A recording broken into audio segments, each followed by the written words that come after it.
Imagine your voice had just been taken away. Your ability to speak was gone. What would you do if you had to communicate information? Important information. You would write it down. You would write it down in a series of notes. Note number 1 read, Polly and the kids are not safe. Note number 2, don't leave me like this. Note number 3, I know who did this. And note number 4, thank you for the offer, but I won't need it. One man affected so many lives. So many people's journeys interrupted by this one man. Welcome to Extraordinary Stories Podcast.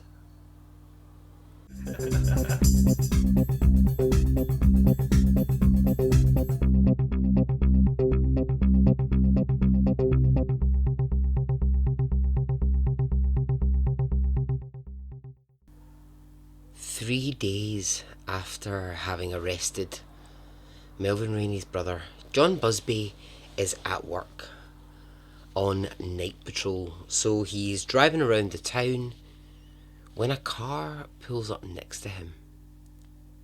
There are 3 people in this car, 2 men and 1 woman. Now, this car has pulled up to John's police car dangerously close. And on this night, John Busby has his window rolled down because it's a nice summer evening. The car has pulled up on the driver's side and it's really close. John's looking at the car, thinking that they perhaps want to overtake him, so he slows down. So does the other car. It seems to now be matching his pace, and the car wants to be side by side with him. The next thing that will happen is that John Busby will have half of his face blown off by a shotgun. From the car that has pulled up really close, 2 shots are fired directly at John's head, and the bullets have entered the lower half of his face. The entire bottom half of his face is gone. The car with the 3 people speed off, and John Busby lies dying in his police car. Having heard these shots, a local woman runs out of her house, sees John in the car, he's bleeding to death. She calls an ambulance and he's rushed to the Falmouth Hospital. John Busby, he was born and raised in Falmouth and he'd always wanted to be a police officer. Images of him are really cool when he was, this 30-year-old police officer. He's got that really sort of late 1970s look. He's tall, he's handsome, he's this athletic officer. And he'd met his wife Polly in his 20s. They had got married and they have 3 young kids. Polly is sitting at home. The 3 kids are upstairs and their cousin is over for the night. Now, like I said, John and Polly's kids are young. The cousin Kelly is a teenager, so sometimes she comes over to babysit. Polly's watching the TV when police officers arrive at her door. Now, she knows these guys. These are her husband's work friends, and they've got bad news. John is in the hospital and it's bad, they tell her. He's been shot. Polly immediately tells the teenage Kelly, look after the 3 kids, stay in the house. So at the hospital, doctors are flying around. There's a flurry of activity.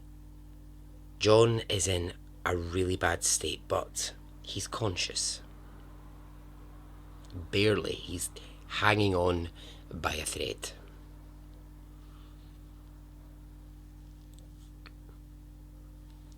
He's motioning at the doctors that he wants them to bring him something, and he's pointing at a clipboard. And at first they cannot work out what he wants, and then they realise that he's asking for a piece of paper and a pen. John wants to write something down. He writes on a scrap of paper, "Polly and the kids not safe."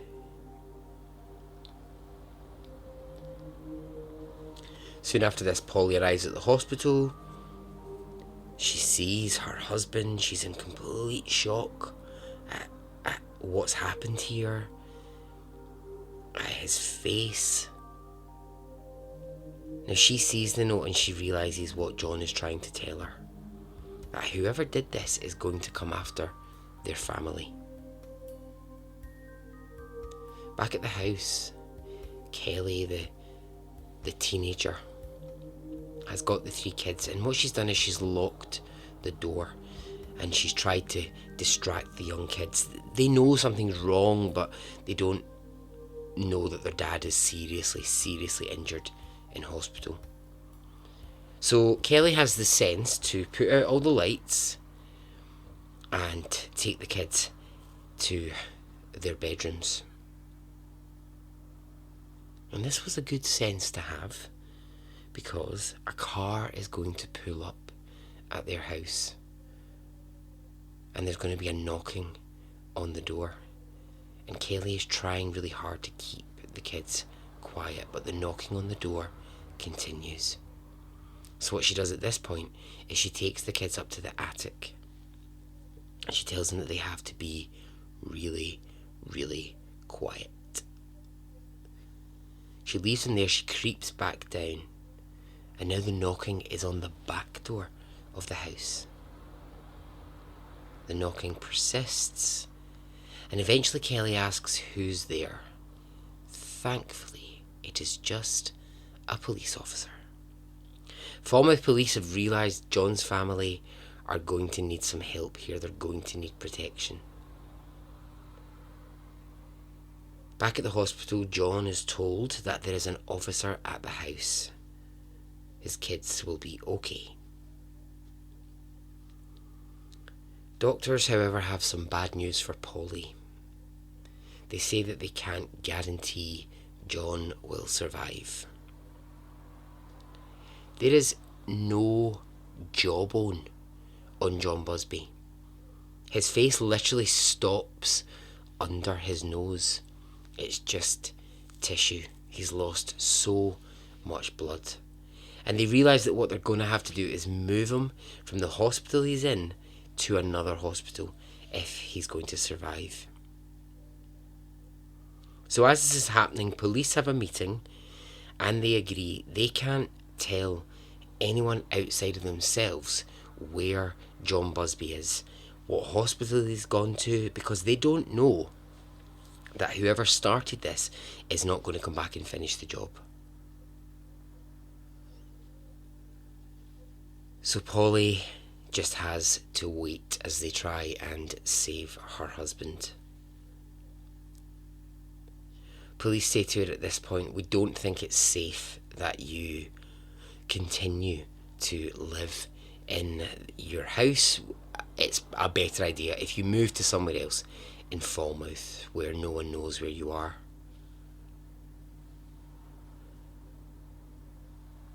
So John is in critical condition over the next 2 weeks. And the only way that he can communicate, because he can't speak, the only way that he can communicate is by notes. And after about 2 weeks in the hospital, he writes Polly a note, and it just says, "Don't leave me like this."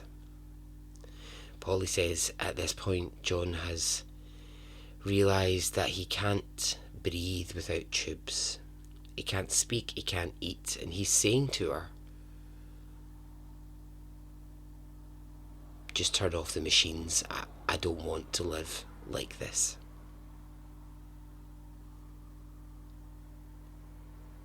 So police are coming and going to visit John. You know, these are his friends, these are people he works with, and they want to just see how he's doing.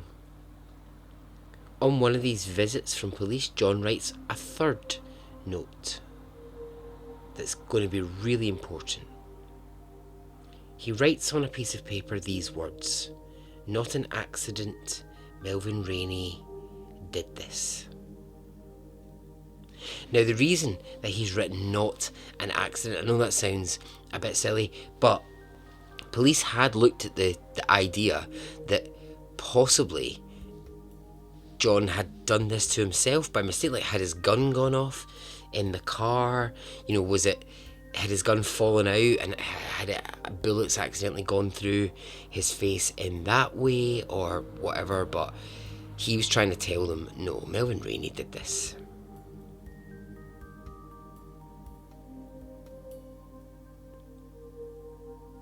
So remember I mentioned police corruption? Well, let's look at the fact that police have agreed, yeah, they will keep the family safe. He is telling them that it's Melvin Rainey. And then something odd happens. The Falmouth police would print a police log in the local newspaper. I don't know if it was like a weekly or a daily thing. This is a brand new concept to me. I've actually never heard of this. I mean, I love it. I actually would love it if it still happened. It's like a log where police report what has happened so that everyone can read that.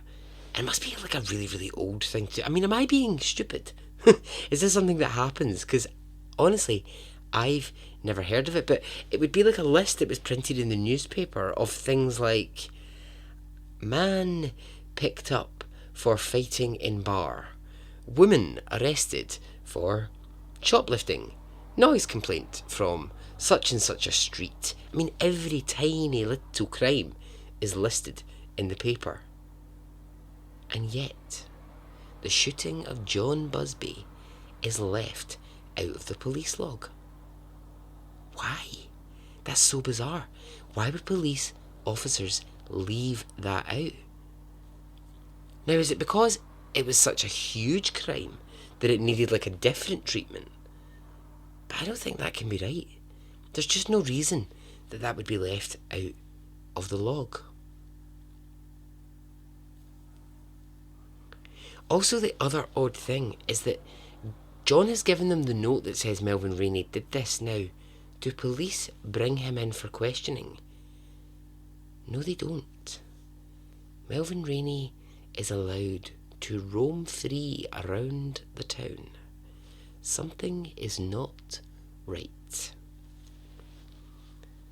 What's happening with Melvin at this point? Well, he's just married to Shirley, raising the two young kids, and pretty much just being allowed to do what he wants to do, living his life as the Falmouth Fox. In the police force, you get this weird now divide. Police start to suspect that someone within their own force isn't playing by the rules, but they don't know how to figure out who that is or why. After 3 months in hospital, John is out of danger. He's going to have full reconstructive surgery on his face to basically rebuild the lower half, but he is going to survive. Polly, this entire time, is beside his bed day and night. Police are with his kids 24 hours a day. When the kids go to school, police officers go with them.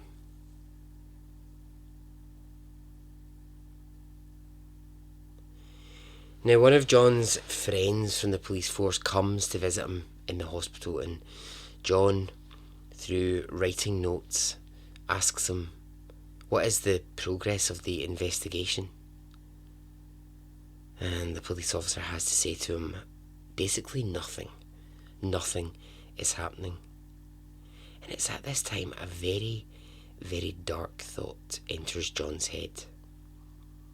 If he wants Melvin Rainey punished for this crime, then he's going to have to be the one who does it. John in that moment decides he's going to recover in that hospital bed. He's going to get out of there. He's going to get stronger. And he is going to be the one to kill Melvin Rainey when he's strong enough. My God. Imagine that being your thought process. Whew. Imagine being so scared for your family's safety that your only thought can be, I have to kill him. I can't trust in the police. I mean, that's the very thing he's part of. And he's saying, I can't trust that. Obviously, these ideas John's not sharing with anyone. So Polly and the kids, they're told, what we'd like you to do is move back into your usual house, the family house that you lived in. And what we're going to do is we're going to add extra protection to the house. So the kids will still have police escorts wherever they go. But what's going to happen is this. You're going to move back into the house. John is going to come out of the hospital and he's going to, recover at home. And we're going to protect your house. So John comes out of hospital. He goes back to the house. But he's not the same man that he was. He is not the same man who left for work all those months ago. He's got this hard edge to him now. All that fun, loving side of him, that's gone. So at their home, at the Busby home, an 8-foot fence is built around the property. Surveillance cameras are set up to watch the house 24 hours a day, and the family are given a guard dog. So the police, while thinking that what they're doing here is really protecting the Busby family, actually what they're doing is they're imprisoning them. They're putting them in this home that they're not allowed to leave. And all that happens is John becomes distant and cold with his family. They've got no idea that inside John's head he is planning the murder of Melvin Rainey. He's got this plan where he thinks that he's going to one day follow Melvin when he's working, and when no one else is around, John's going to pull out a gun and kill him.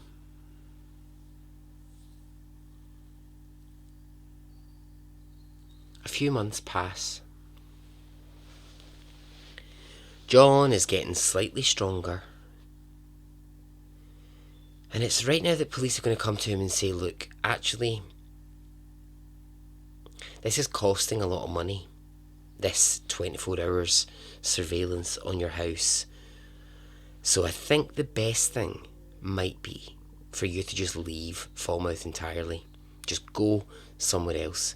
We'll never, ever, ever let Melvin Rainey know where you are. You will be safe, but I think basically you need to get out of here. So Polly, she had worked as a nurse, although she'd not been able to work since the attack on John. They decided that they would move somewhere that Polly could get work and that they would start their life over. And that place was Tennessee. So the plans are put into motion and the Busbys are packed up and sent off to Tennessee. Now there's quite a big reaction to this from those close to the family and quite a lot of people in the town. And the reaction is this: why the fuck is Melvin Rainey getting away with this when the Busby family have to move? It is a real boot in the balls for John Busby that police are essentially saying to him, it's actually cheaper and easier for us if you move away than us deal with the problem. Absolute madness. And the treatment of the Busby family here is just awful. So they're given a police escort out of the town in case they're followed by anyone in the Rainey family. But a short distance out of town, it's basically, bye, see ya, wouldn't want to be ya. Sorry to use such a 1990s phrase, but that is the best way to describe it. So the Busbys move to the middle of nowhere in Tennessee, and when they're there, they have to lie about who they are, why they've moved to Tennessee. John is starting to recover some form of speech, but it's not proper. You can't really make out what he's saying, and he has to basically create lots of lies about why he can't speak properly. It's just a mess. And although they're isolated and they're away in Tennessee, John is still on guard. He's always watching cars and people in Tennessee, convinced that Melvin Rainey is going to find them. John grows this absolutely massive beard to cover up the surgery that's happened, and he's entirely unrecognisable from what he looked like previously. So after about a year of being in Tennessee, John has to go to Boston to get a minor surgery done on his face. Now, he's got an uncle in Boston, so he goes to visit his uncle, and his uncle says to him, "Come here, I've got something for you." His uncle takes him into a room, opens a drawer, and there's a gun in the drawer. And his uncle says to him, "This gun cannot be traced. Take this. A, for protection, but B, use it in any way that you want."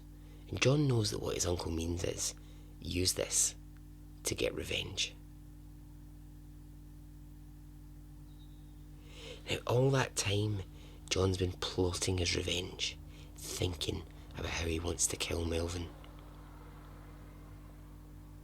Something changes in the moment when his uncle presents him with the actual gun, an actual opportunity to do this. He writes another note. To his uncle he writes, "Thank you for the offer, but I won't need it." Something in that moment changed in John.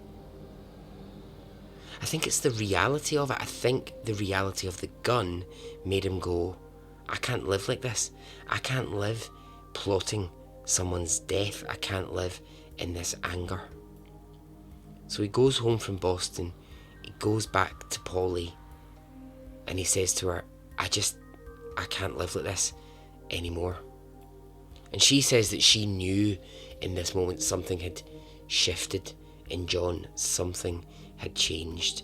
Yes, this has been an absolute mess, and yes, they've had to move to Tennessee and live this life, but it was going to be okay in some way. It was going to be alright. John was going to let go of some of that anger and accept that this is where they were, and that police were just never going to get Melvin Rainey for this.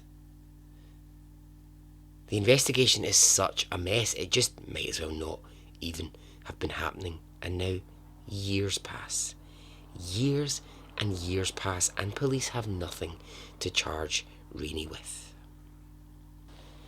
So we move forward a bit in time. 20 years forward. By this time, John and Polly and the kids, they're happily living their life in Tennessee. But back in Falmouth, the Rainey family are still at large. This is now the late 1990s. The shooting of John happened in 1979.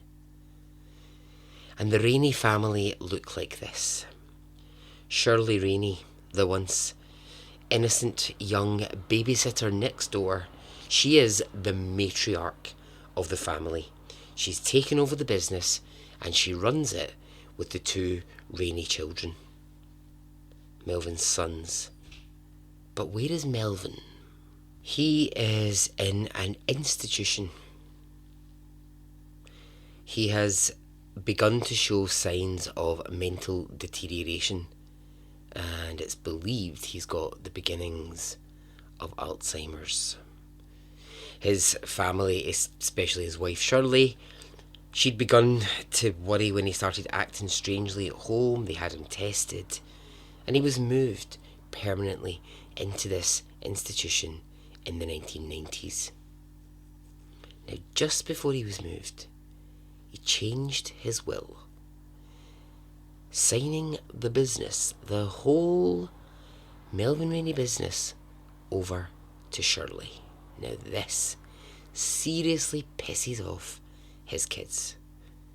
His two sons, now in their mid-30s, they've worked their whole life for their father's business, and they assume that they will just get that business, not their stepmother Shirley. Now this begins a really bitter feud between Shirley and her stepsons. It gets very, very messy. They want the profits from the business, and Shirley's stance is this: my husband gave me this business, I'm running it, everybody else beat it.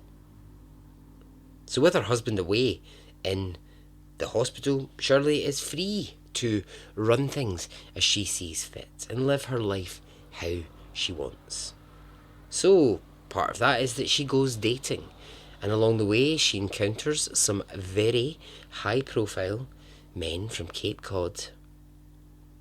Little does she know that her two stepsons are having her followed, and there are some pretty incriminating photos of Shirley Rainey and these men, which her sons are only too happy to let her know that they have. Shirley tries to get revenge on the sons by cutting them out of the business entirely, but it's complicated. The way that Melvin has written the contract mean that they can't be cut from the business, basically.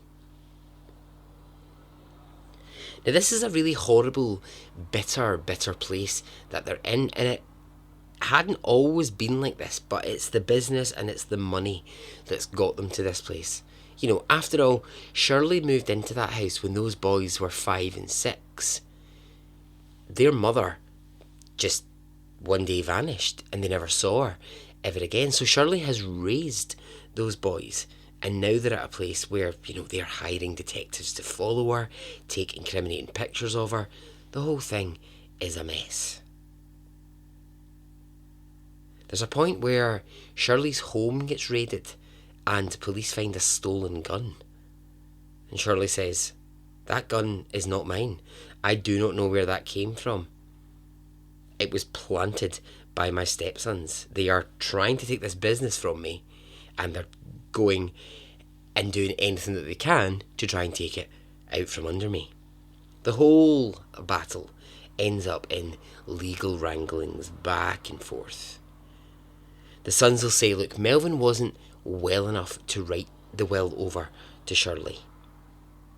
So they want to go to court, and Shirley says, sure, I have all the legal documents to back me up. It's in a safe in my house. The will that he signed, papers signed by the lawyer saying that Melvin was of sound mind when he wrote them. No judge is going to dispute this.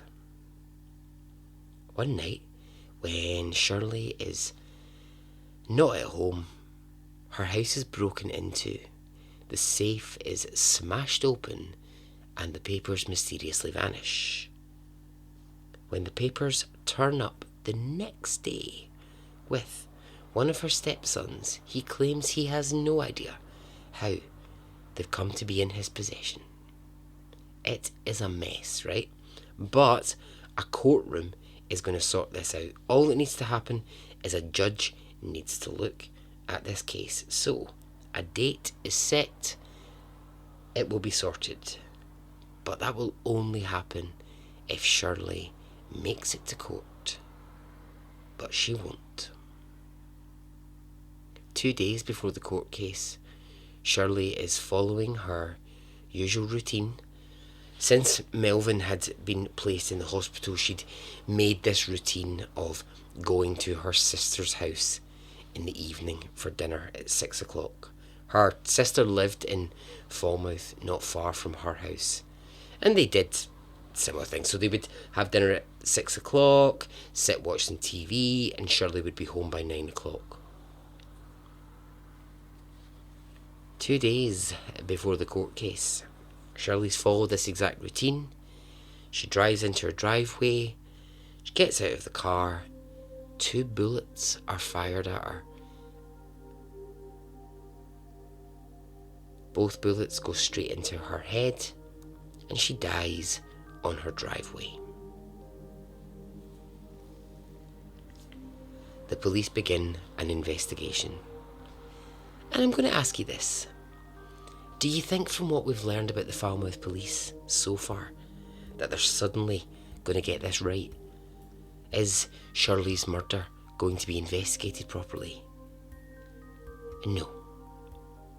The murder of Shirley Rainey to this day remains an unsolved crime. One more death in connection with the Rainey family. Her stepsons get complete ownership of the business. In 2013, it's been 24 years since John Busby was shot in the face when something really surprising happens. Remember the brother, Melvin's brother, the one where all of this started with the crashed car into John Busby's police car, Melvin arriving. Well, that brother does something that no one expects. He starts talking about the night that John Busby was shot. He goes to police and he tells them exactly what happened. Now, why does he do this? Well, it's because the statute of limitations has passed and no one can be charged for this crime. He tells them there were 3 of them in the car that night. Now, this is just what John Busby had said. He says, I was in the car, Melvin was in the car, and the other person was Shirley. On that evening, they had sat at home and plotted to shoot and to kill John Busby. They had it planned. They would drive up to his car, shoot him, leave him for dead, and it would be a warning to police, don't fuck with this family.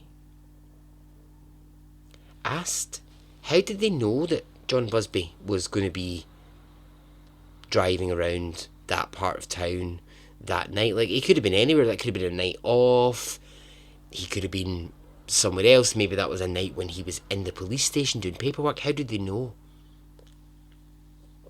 A piece of really interesting information arrives. An officer inside the Falmouth police force had provided Melvin Rainey with John Busby's work schedule. They knew exactly where he was going to be and when. That's how the 3 of them knew. So with the brother driving, Shirley in the passenger seat, and Melvin in the back with a gun, they set out to get John. When John Busby's given this information 24 years after it's happened, it doesn't really help him.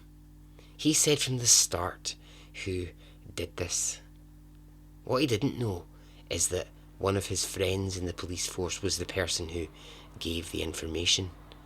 And was that officer ever identified? No. 24 years has passed and we'll never know who gave that information. Those with a keen eye on this story have also been able to work this out. When Paul Allwart got on that boat to Martha's Vineyard, the only people that knew he was on that boat were the Falmouth police officers. Nobody else knew he was on that. Melvin Rainey had no idea. he was on that boat. So could it be that the same person who gave the information about John Busby is the same person who helped make Paul Allwart disappear? So let's recap. Wanda, first wife, missing, never found. Jeff, dead in the pond. Paul, the 17-year-old, never seen again. John Busby shot in the face. Shirley Rainey murdered in her driveway. And all because of connection to one man. In 2015, a small funeral was held in Falmouth. There were only 3 people in attendance. Melvin Rainey's 2 sons and Shirley Rainey's sister. Melvin had died aged 74 in the hospital of natural causes. He was never brought to justice for his crimes. Asked why she had attended the funeral at all when her sister was dead because of her connection to the Rainey family, Shirley's sister said this: "We were brought up, raised on his madness. And I know those boys had something to do with the death of my sister, but they are victims too. Victims of him. Their mum disappeared when they were young and he put them through hell. I came for them." Asked if he would like to comment on Melvin Rainey's death, John Busby said this: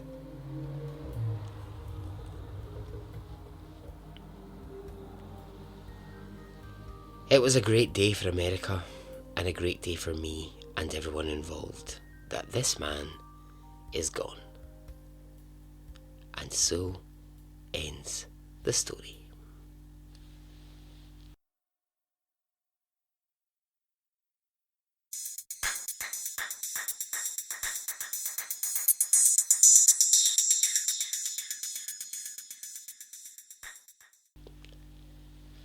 Alright then, well, I hope you enjoyed that. It's a beast of a story. That's a lot going on in there. I hope you enjoyed it. Yeah.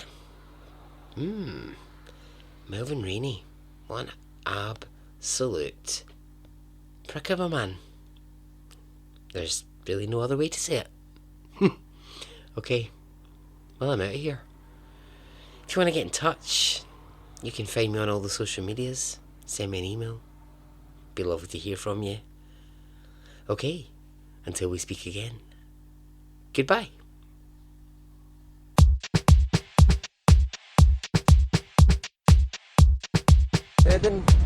It didn't affect me really one way or the other.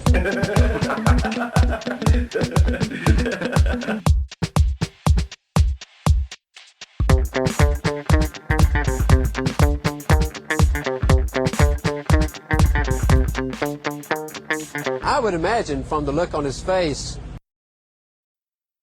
let's get it on, let's do it, let's get it over.